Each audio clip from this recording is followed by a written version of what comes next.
série de apresentações do Behavior Driven Development. Eu vou apresentar para vocês uma ferramenta para a criação de testes BDD chamada EasyB. O site oficial do EasyB é o easyb.org e o slogan desse framework é BDD em Java não pode ser mais fácil. Então você já tem uma ideia do que eu vou apresentar, né? Ele é simplesmente descomplicado. Então eu apresentei na semana retrasada o JBehavior. Está muito legal, está muito utilizado na comunidade e tal, né? A gente viu que é fácil também criar, porém ele já é muito código, tem que ficar criando arquivo texto, tá? Não é tão simples. O nome do arquivo tem que ser o nome da classe e tal. Então o BDD o EasyB faz a mesma coisa, só que de uma maneira muito mais fácil, muito mais simples, até parecida com o Spock. Outras características do EasyB, ele utiliza a linguagem dinâmica Groove. Ele possui dois formatos para escrita de código, história e especificação. Os relatórios podem ser gerados em formato de HTML utilizando o Maven. Tem um plugin para Eclipse e ele é fácil de aprender. Para utilizar no Maven, basta adicionar essa dependência aqui no seu XML e já vai conseguir utilizar no seu projeto. Tá? Então é bem facinho. A triste notícia para os amantes de JUnity, né, é que o EasyB não suporta JUnity. Mas nem tudo está perdido, porque foi criado um plugin para Eclipse. Então isso vai facilitar, vai ajudar bastante. O plugin pode ser baixado no site do EasyB. E depois que você instalar ele no Eclipse, basta clicar com o botão direito sobre o teste, na opção Runes, e já vai ter lá a opção para você executar o behavior, né, o One Behavior. E o comportamento dele vai ser muito parecido com o do JUnity, claro, não vai exibir lá a barrinha azul, a barrinha verde, vermelha e tal. Ele vai exibir no console o resultado, se falhou, né, ou se funcionou. Mas é muito parecido com o JUnity. Então vamos um exemplo utilizando história de usuário. Então aquela gerada, né, aquela antiga história de usuário, cliente, né, que saca dinheiro. Aí nós temos os dois cenários lá, cliente especial, cliente comum.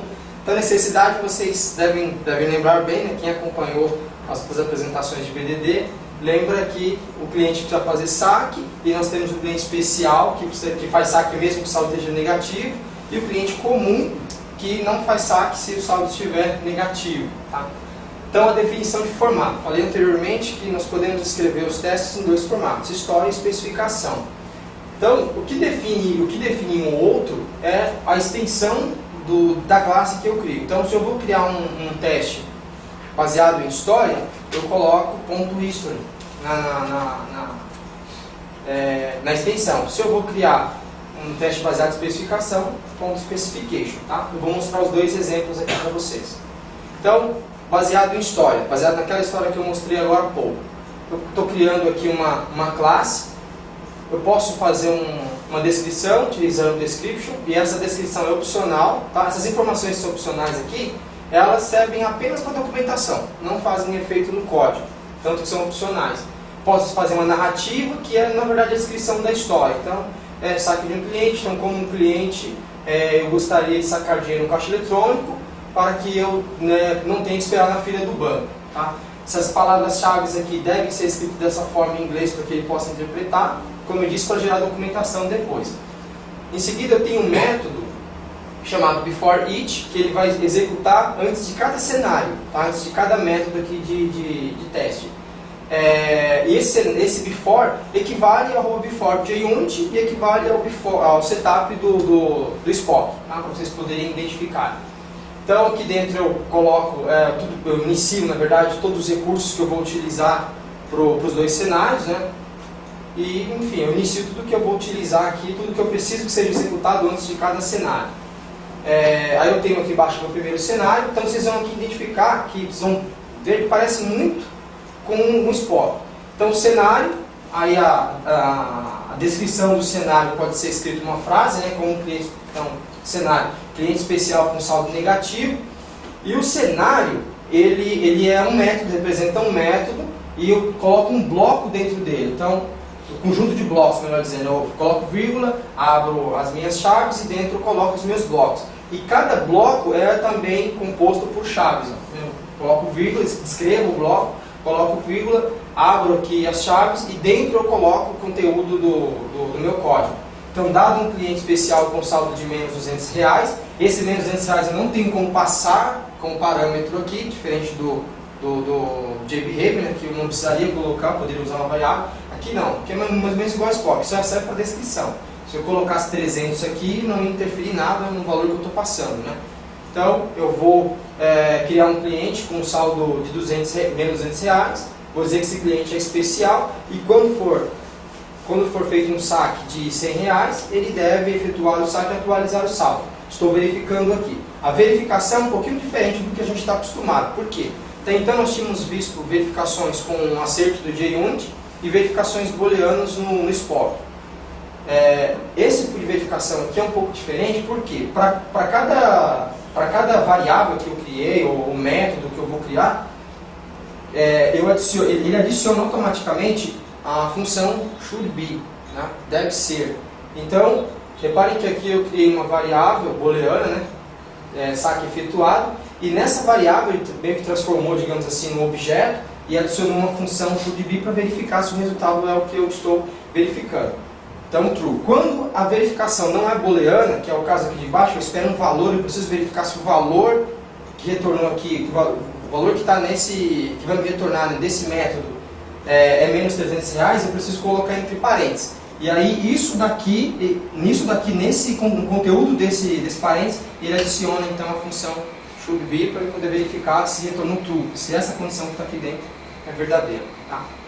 Então, no outro cenário, o cliente com saldo negativo, a mesma coisa, saldo menos 300, o cliente é comum, tá.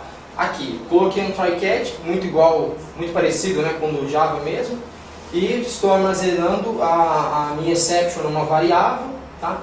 E essa variável eu vou verificar aqui embaixo, né, vou verificar se retornou saldo insuficiente, se nessa mensagem contém, né, essa informação, e estou verificando que o saque não foi efetuado, né?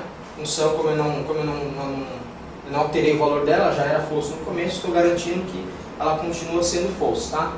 Então, até aqui muito parecido, né, com o anterior, com a diferença do try catch. E reparem que eu fiz a mesma coisa que eu tinha feito no JBehavior, né, não mudou nada, mesma coisa que eu fiz no Spock, só estou, na verdade, diferenciando algumas coisas em questão de código, a maneira com que a gente faz os acertos e tal, mas é muito parecido e fácil também de entender, né? Um testador que lê isso daqui consegue saber o que está sendo efetuado.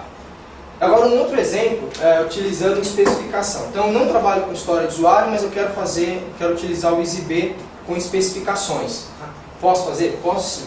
Tá? Eu estou utilizando aqui um exemplo ridículo de uma pilha, né? Vou criar uma pilha, inserir informações, retirar informações, só para exemplificar. Então, descrição também é opcional.